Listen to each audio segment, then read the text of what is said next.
Исрайыл өкмөтүнө каршы Кызыл Токой айылында ФАПтын ачылышы болот. ФАПта общий жалпысынан 4,5 миллион акча жумшалган.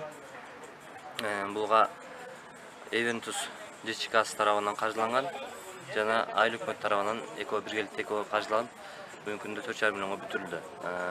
Бул Кызыл Токой ынтымагы фонду аркылуу жана Мирбекстрой ЖЧК аркылуу эки адам аркылуу бүттү.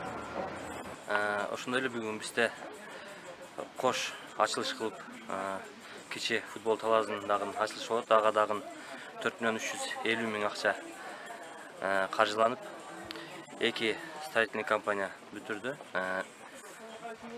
Береке курулуш жана Диастрой компаниясы аркылуу бүгүн жыйыкталып, бүгүн ишке берип атабыз. Каржы булактарынан 2 миллион Алтын Май ЖЧКсынан, 2 миллион 350 миң Эти Бакыр ЖЧК компаниясынан каржыланып берилген.